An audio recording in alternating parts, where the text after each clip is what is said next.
In the age before men, when the earth was still raw, and the seas had not yet calmed beneath the gaze of the gods, the Titans had fallen, but victory over Cronus was not the end of strife. From the wounded heart of Gaia, enraged at the imprisonment of her Titan children in Tartarus, arose a force unlike any the world had ever known. She sought vengeance against Zeus, the new king of the heavens, and so she descended into the darkest caverns beneath the earth to unite with Tartarus itself. From this unholy union was born Typhon, the most fearsome creature ever to stalk the cosmos. Typhon's form defied mortal comprehension. He towered so high that his head brushed the stars, his body vast enough to blot out the sun when he moved. From his waist downward stretched coils of massive serpents, writhing and hissing with venom that could poison the very land. His arms were colossal, ending not in hands but in clawed talons sharp enough to rend mountains. Upon his shoulders sprouted hundreds of dragon heads, each spitting fire, smoke, and molten stone. His eyes glowed red with endless rage, and his voice was a cacophony of roars, hisses, and storms of sound said to drive mortals to madness.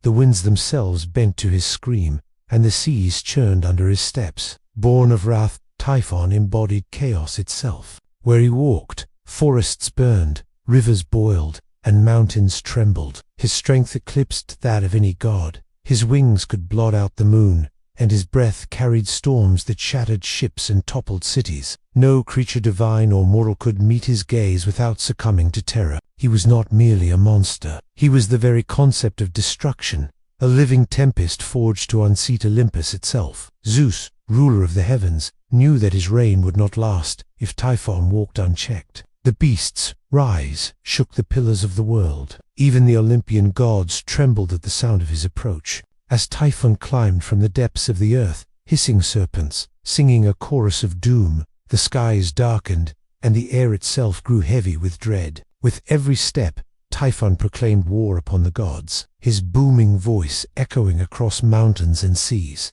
Olympus would burn, and the age of gods would end. The battle began with the fury of creation itself. From Mount Olympus, Zeus descended, armed with thunderbolts forged in the heart of storms. He hurled them with relentless force, each strike splitting the sky and shaking the earth. Typhon responded with flames that scorched the clouds and winds that hurled the stars from their courses. The clash was apocalyptic lightning against fire, storm against chaos. Mountains crumbled into the sea, rivers reversed their flow, and the heavens bled light as the two titans warred. For a time, it seemed Typhon might succeed. His serpentine coils ensnared Zeus, crushing the king of the gods with unholy strength. He tore the sinews from Zeus's hands, crippling his grip on the thunderbolts, and cast them aside. With Zeus weakened, Typhon swept across the land, scattering the other Olympians. Poseidon fled to the depths of the sea. Hades sealed the gates of the underworld, and Hermes and Apollo vanished into distant horizons. Only Athena stood defiant,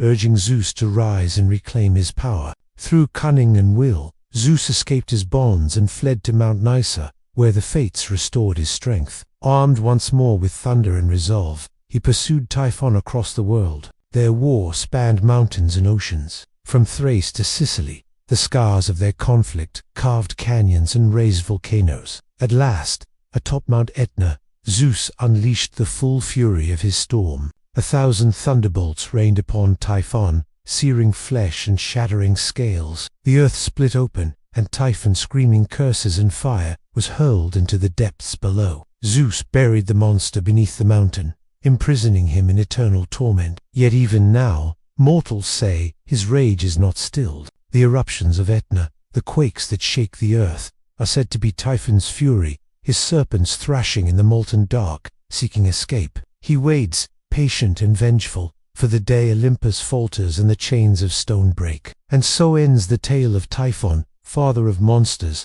bane of gods, an eternal shadow beneath the world. Though bound, his name lives on in whispers, carried by storms and written in fire, reminder that even the mightiest gods must always fear the chaos that sleeps below.